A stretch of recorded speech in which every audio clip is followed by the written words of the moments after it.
And that's the video.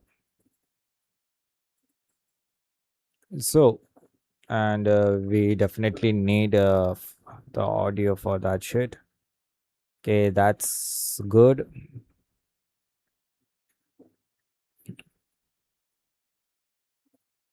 The time travel paradox. Okay, it's working. Everything is working. Ha. It's about time we learn about paradox, huh? It's gonna be good. It's gonna be great. It's gonna be wonderful. Oh my god, I love paradox because I can't comprehend it. And for first, my bad. I'm sorry. I didn't know that I was sick. Damn. Okay, I'm good. What was I gonna say? Okay, my brain can't function properly, even if it's a simple thing. Now, my brain is gonna try to understand and comprehend certain paradoxes. I hope this goes well. The Let's bald man start. paradox.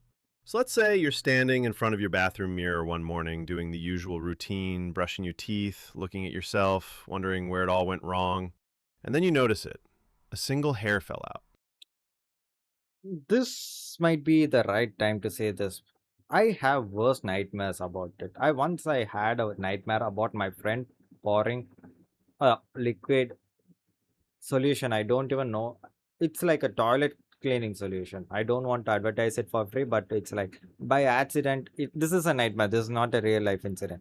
But he poured the toilet cleaning solution on my head, and I tried to wash it. And as I'm rinsing it off my head, the whole hat just falls down. This was the worst nightmare I ever had because after the hair that just fell down, and I look at the mirror and I'm like, I'm fucking bald. This is like I can see my face bald. The only thing I had was a goatee. I didn't even have a mustache. I don't know why my mustache gone, but I was only having a goatee and I was bald. That was the worst image of myself that I have in my brain. That just lives rent free now. Every day it's like a nightmare for me. Whenever I look at the mirror, I just pray that that shit never happens. Okay, no big deal. You've got thousands more. Still, a thought hits you. If one hair falling out doesn't make you bald, and two hairs falling out doesn't make you bald, then at what exact point does baldness officially begin? Is it after 100? That is a deep thought you have to think about while you are taking a shit. Damn. So when do you get bald? I would say if it's like if you can see the head, then it is bald, right?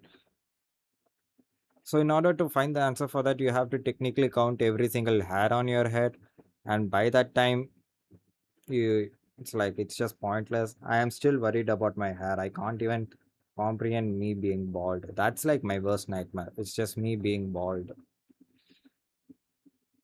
But at what point do we get bald? Damn, that's a hard question. Hairs, 500, 5,000? At what number do you officially cross the line from guy with a bad haircut to guy who just went bald? Because here's the paradox. I mean, if you have a receding hairline and it's like clearly shown that you have a receding hairline, then it's GG's, right? Right now, I also have a receding hairline, but I feel like my hair is covering it, you know? No single hair seems like the deal breaker. But if you keep following that logic, you'd have to say that even a man with zero hairs on his head technically isn't bald, which makes no sense. He's definitely bald. Unless you're Bruce Willis, in which case bald is just your final evolution. This is called a What the Sorites fuck is that? paradox, and it shows how fuzzy language can screw with logic. Bald isn't a precise scientific measurement. It's just Hi, I'm YouTube, and on YouTube, you're not allowed to say words like. Well, I didn't catch that. That's because we're on YouTube, and on YouTube, you're not allowed to say words like. On Rumble, we can say all that. Really? Yeah. Rumble is advertising to stream on Rumble on YouTube. What a world do we live in? We don't police language on Rumble. Well, that sounds dangerous. You can say anything you want, really. Words like or or. What's happening? Oh, it's on YouTube, isn't it? That's right. just a vague word we all kind of feel our way through, which means depending What kind of paradox is that? That Rumble just allows you to YouTube just allows you to advertise Rumble on YouTube, saying that you should not stream on YouTube, you should stream on Rumble. Like, what type of world is that? The fuck is that? Depending on who you ask, you might already be bald. Yeah, sorry about that. Let me know in the comments how many hairs on your head you have left until you classify as bald. The time travel paradox. All right, let's fire up the flux capacitor and talk about time travel for a second. Imagine you build a time machine. Not some Okay. crazy gadget. Yours looks Second paradox. Me building a time machine. I mean, I have a worse theory. I mean, it's a theory. I can't really say it's a worse theory, but I have a theory that we technically don't move on space. We are just moving on time, and in this exact moment, my movement is stationary, which is a weird because I thought about this that people say we are moving in space, which is easy to comprehend. But what if we are moving on time, and the time movement is just linear? It's just constantly moving forwards. What am I even trying to say? Never mind. Just erase whatever I tried to say. It's a work on. I'm working on that theory still. like a busted washing machine duct taped to a lawnmower. But somehow it works. You set the dial for 1920 and poof, you're face to face with your grandfather before he ever had kids. Now, for reasons best left unexplored, maybe he gave you terrible Christmas gifts, maybe you just don't vibe with him, you decide to, take him out of the picture. Nothing personal, Grandpa, but you've been paradoxed. Here's the problem. If you succeeded, then your grandfather never had kids, which means your parents were never born, which means you were never born, which means you couldn't have gone back in. Okay, this is where Marvel steps in, right? Marvel said that it just creates a new timeline where you are just not there in a separate timeline, but in this timeline you are still exist. That's how Marvel said it, right? But like,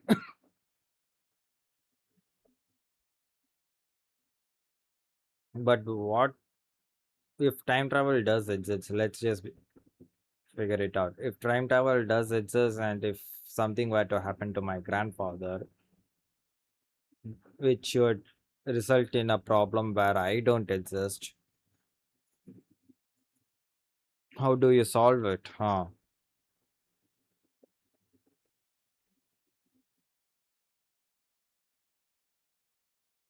Oof, it's a dark question. How do you solve it?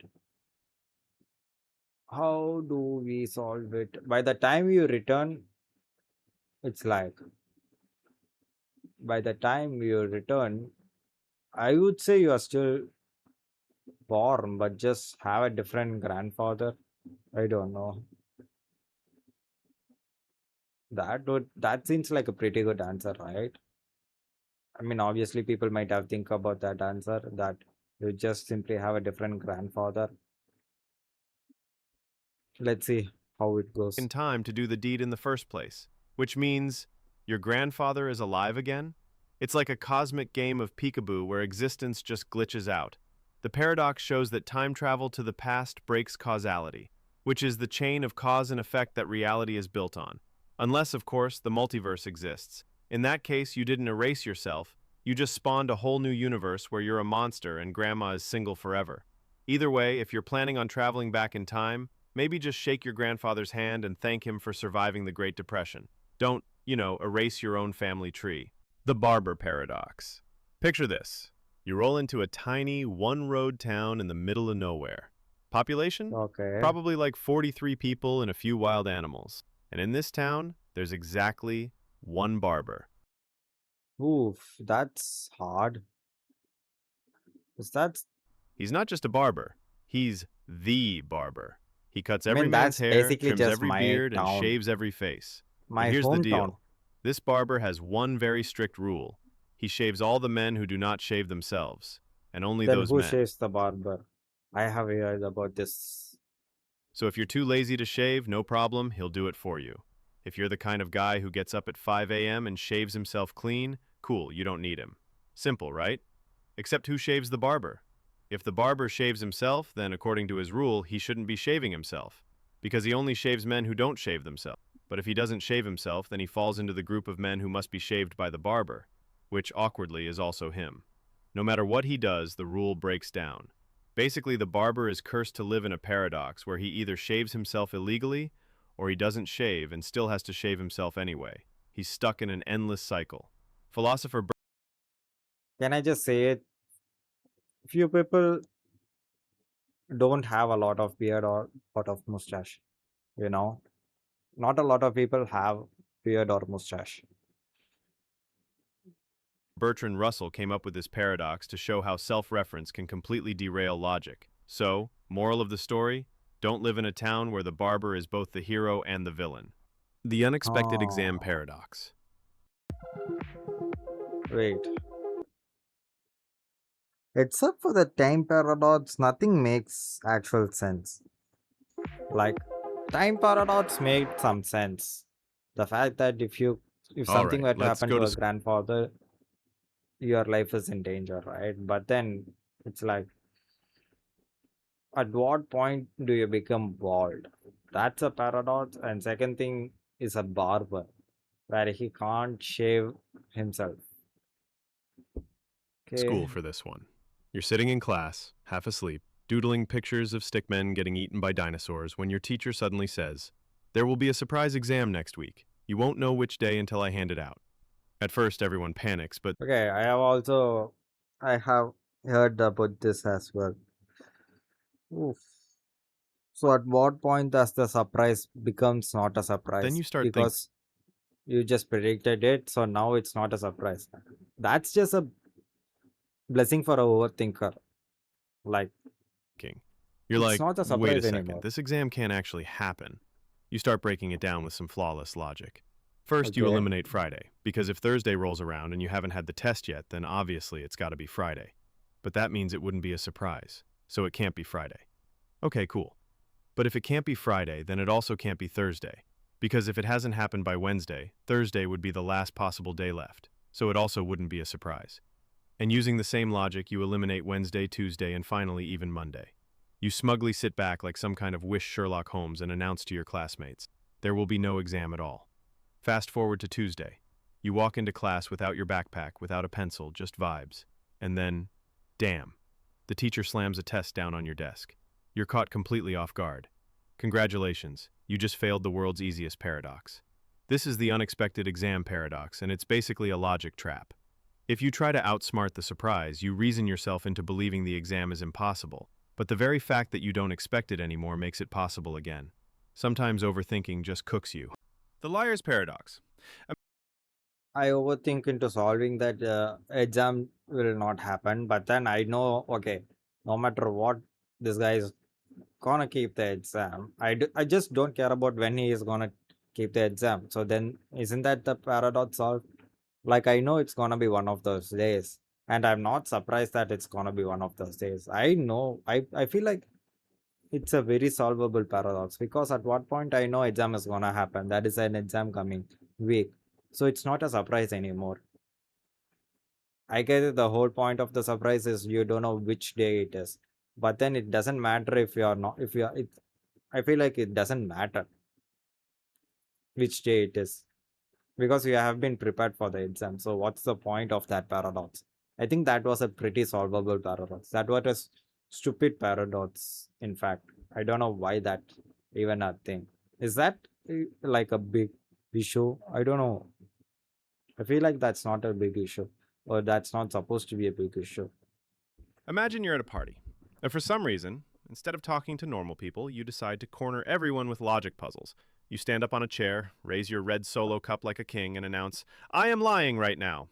At first, people just stare at you. Then the headache sets in. Because if the statement, "I am lying," is true, then you're lying, which means the statement isn't true. But if it's false, then you're telling the truth, which means it's true again. You're stuck in a perfect loop of brain static where the words cancel themselves out, and everyone at the party suddenly regrets inviting you. This is the liar's paradox, and it's one of the oldest logic breakers in history. It goes all the way back to ancient Greece, where a philosopher named Epimenides, who, fun fact, was himself a Cretan, declared, "All Cretans are liars," which immediately raises the question, if he's telling the truth, then he must be lying. But if he's lying, then some Cretans must be telling the truth. And if you're not lost yet, congratulations, you're lying to yourself. So if you're ever tempted to bust this one out at a party, just remember, it doesn't make you look like a genius. It just makes everyone else quietly move away from you. The indescribable paradox. The word I just have no comments for that paradox. It is what it is at this point, I guess. indescribable was created so that nothing can be truly indescribable. Think about that one for a moment. The moment you call something indescribable, you've literally just described it. If it truly couldn't be described, you wouldn't be able to slap a label on it in the first place. So either the thing isn't actually indescribable, or the word itself is lying. The Monty Hall paradox. All right, let's play a game. Wait, how can an object exist when it can't be described? Isn't that like breaking the, I don't know, wall of barrier of reality? What the fuck? I can describe this pen to be like s- slim, it's lean, it's like a twig. I can describe this pen. If it's indescribable, then what is it? It's like, I feel like if it's not describable, then the chances of it existing is weird.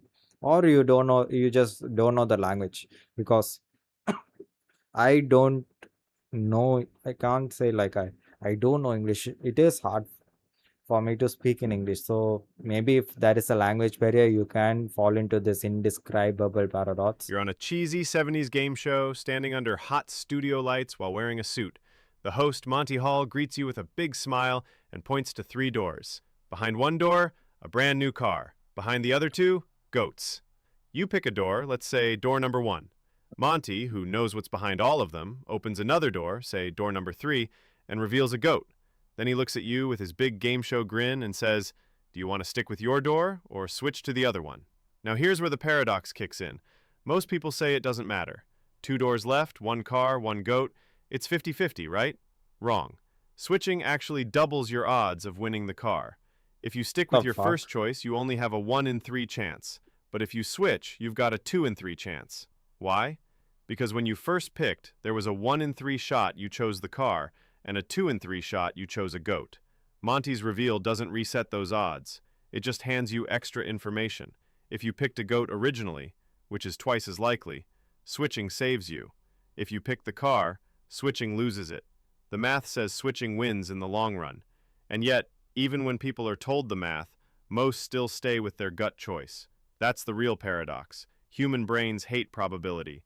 We'd rather cling to our first bad decision than trust logic, which, come to think of it, explains dating, stock trading, and nearly all tattoos. The birthday paradox. What the Okay, fuck is that here's one that paradox? always blows people's. That was weird. What if he's a psychic, like he can just see things, or he can just feel things, or he can just predict things? What if he is a psychic that just knows what is where? Mind. The birthday paradox. You're in a room with 23 people. Pretty small, right? That's not even a full classroom. But get this, there's a 50% chance that 2 of those people share the exact same birth. Now, Yeah, your gut immediately screams, no way. After all, yeah, that is. I in my college days, I shared my birthday with another guy. there are 3 Nobody wished both of us. We just wished each other, and it is what it is, you know. 365 days in a year, 366 if you're one of those rare leap day mutants. So how could such a tiny group of people have matching birthdays? But that's where probability tricks us. See, you're not just comparing each person to one specific date. You're comparing every person to every other person in the. With 23 people, there are 253 possible pairings. That's 253 chances for a match. It's like flipping a coin. If you only flip once, odds are slim it lands on heads. But flip it a few hundred times, suddenly it's basically guaranteed. And the numbers get crazier. With 30 people, the odds jump to around 70%. With 50 people, it's a Ooh, 97% chance someone shares a birthday. By the time you so hit it is 75 people, okay. According to Matt, it is rare to have a different birthday, huh? That's so weird, because during my school days, I'm pretty sure that nobody shared birthday in our class. Obviously, in the school, probably, yeah. But in our class, nobody shared the same birthday. When I think about it, how rare it is, damn, that shit's weird. I thought Okay, I thought having the same birthday is rare, but it seems like having different birthdays rare. It's almost certain, which means if you're ever at a wedding and the DJ says, "Who here has the same birthday?" odds are at least two drunk dudes are about to high five. This paradox works because our brains are absolute garbage at understanding probability. We think in terms of one-on-one comparisons, when in reality the odds explode once you scale up the combinations. That's why casinos exist, and why math teachers cry themselves to sleep at night. The shuffling paradox. Okay, All right, grab a deck of cards. Go ahead. okay, I'll wait. Now shuffle it. wait, Congrats. You've probably just created something that has never existed. wait, let me shuffle.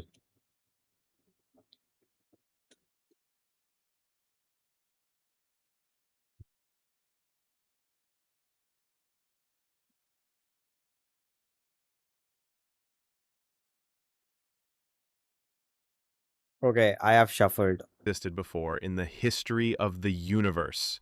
Sounds dramatic, but here's the math. There are 52 cards in a deck, and the number Okay, of possible ways to arrange them is 52 factorial. That's okay, every number between 52 and 1 multiplied by each other. Do the math and you'll get an 8 followed by 67 zeros. To put that in perspective, that's more possible shuffles than there are atoms in our entire galaxy. So every time you shuffle a deck, odds are astronomically high that the exact order of cards in your hand has never existed before in the history of the universe. Not in Vegas, not in Monte Carlo, not in your family poker nights, never. not in Muthu's stream room. And the kicker, it will never exist again either. You just created a unique cosmic arrangement. This is the shuffling paradox. Something as simple and ordinary as mixing a deck of cards is actually one of the rarest, most unique events you will ever cause. You think you're just killing time, but mathematically speaking, you just did something that will never happen again in all of history. That's why I have a